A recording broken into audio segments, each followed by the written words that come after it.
फटी गई नैहर के साड़ी बीरन तोरी रहिया निहारी। फटी गई नैहर के साड़ी बीरन तोरी रहिया निहारी।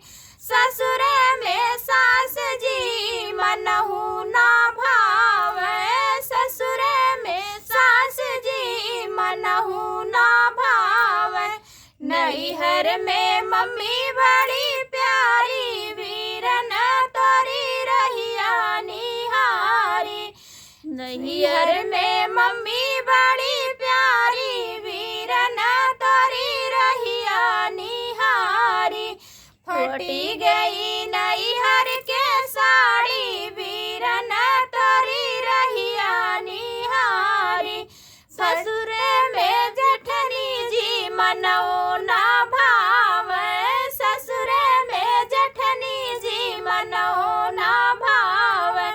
नैहर में चाची बड़ी प्यारी बीरन तोरी रहिया निहारी। नैहर में चाची बड़ी प्यारी बीरन तोरी रहिया निहारी। फटी गई नैहर के साड़ी बीरन तोरी रहिया निहारी।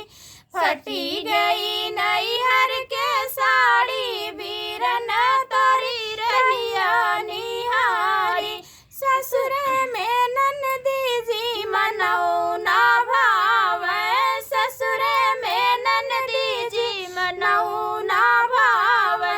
नैहर में दीदी बड़ी प्यारी बीरन तोरी रहिया निहारी।